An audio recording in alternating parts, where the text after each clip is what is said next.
Hello, everyone. It's Friday. We're coming to you with another episode of Live from Augusoft.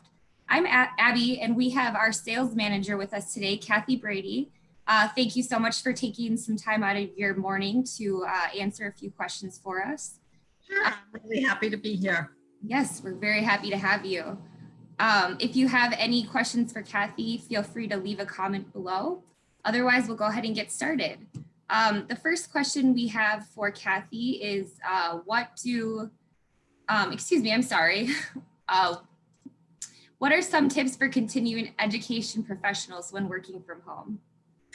Well, that is a great question to ask me, Abby, because I have been working from home for 20 years. And so I know that my colleagues, this is all brand new, that they've been in their home offices or on their kitchen tables or dining room tables since mid-March. But one of the things that I found very helpful when working from home, and as I said, I've done it for the past 20 years, is really to have a schedule and have, um, you know, put limits around your day. So your day starts at 9 a.m., it ends at 5 p.m., you have lunch break, you have breaks in between.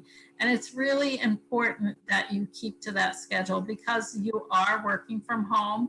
And just like, all your regular day, you want to get up, you want to be able to exercise, you want to be able to do some things, but then it's time to go to work.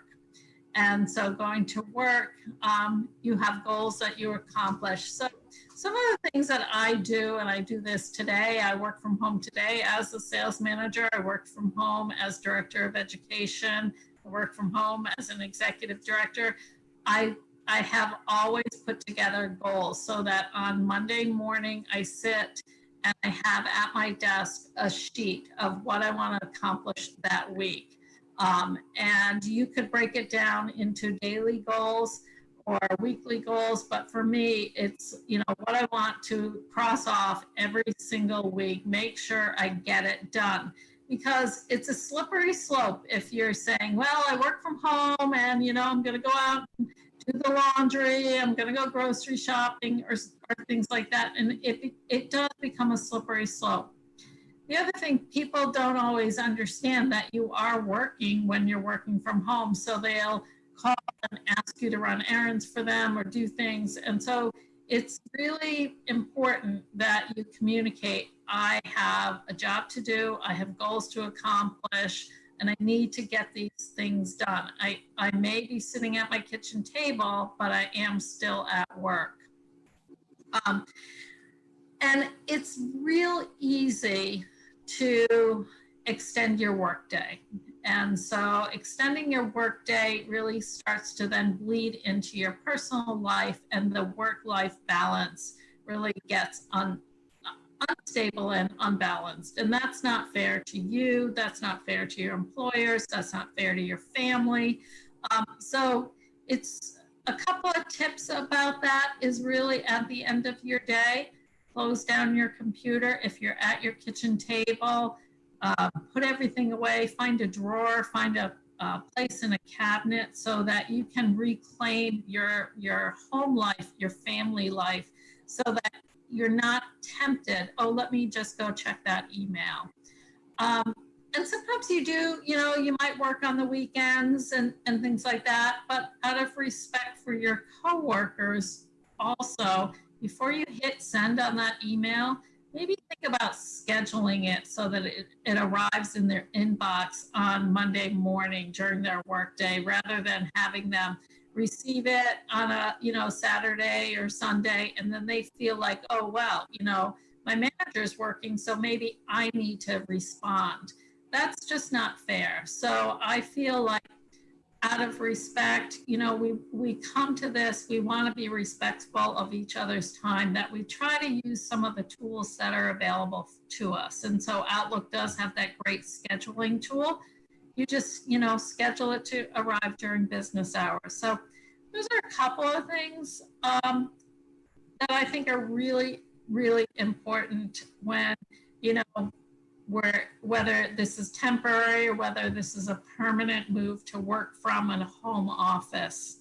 So I think those are important. The other thing is remember to use tools to communicate with your colleagues. So you no longer have the water cooler conversations happening, but those conversations can still happen, whether you use Teams, whether you use Skype, whether you use some kind of messaging, Zoom.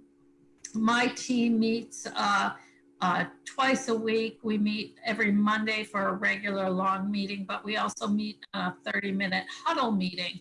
And so that way we catch up with one another. We keep those lines of communication open. I know that it's been difficult for continuing education people to kind of get into this whole rhythm, but there are tools available for you. And, you know, working from home gives you no longer have that commute. So, but that doesn't mean, you know, you start at your desk an hour earlier.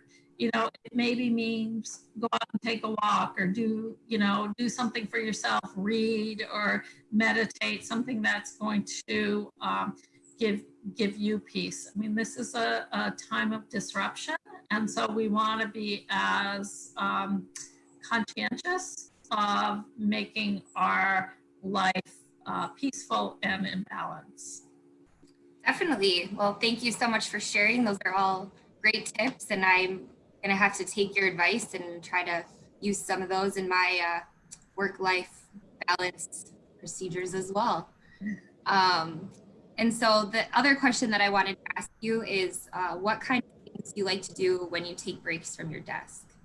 Okay, so I take breaks from my desk, and I at lunchtime will often go for a walk. I live right off of a bike path, so it's turned really nice in Rhode Island, and so I will try to get out and stretch my legs and get some fresh air. And I actually planted a community garden in my condo complex. So I go check on what I call my little babies and make sure that they're all watered, and so that my we'll be able to have some nice vegetables and things like that when those things get harvested. So my neighbors are all very excited about the little community garden that we started. But long term, after my day is done, I do, as I said, I live in Rhode Island and I am a beach person, and I need to get to the beach, and I go to the beach at least once a week, year round. And so I shut down, and late afternoons are beautiful at the beach. And so I will go and take a walk at the beach when the water warms up a little bit. It's been a little chilly, but when it warms up, I go swimming in the ocean. I go body surfing in the ocean. So anytime I can just kind of spend a relaxing late afternoon at the beach, I will do that.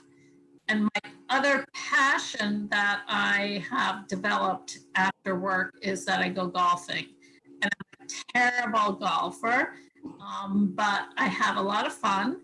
And during the pandemic, the beaches closed, but the golf courses stayed open. So that was really kind of my respite. I was able to get out, walk around the golf course,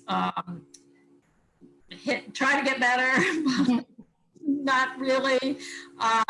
And it's something that I could do by myself, or, you know, I could meet up with people at the golf course. They just put you with people. And so I've met some very interesting people. So now that, you know, we have nice weather, and I've been golfing, we had a pretty mild winter here in Rhode Island. So I've been golfing pretty consistently since March.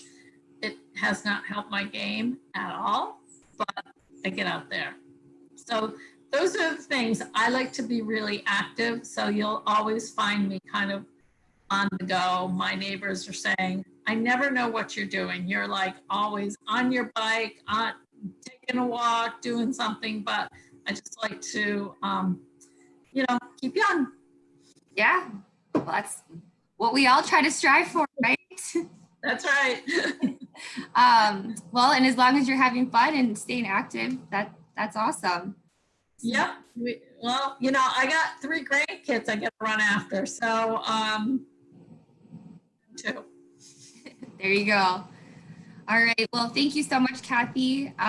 If anybody has questions for Kathy or anyone at Augusoft, please feel free to leave a comment below or send us an email at info@augusoft.net, and we will respond as quickly as we're able.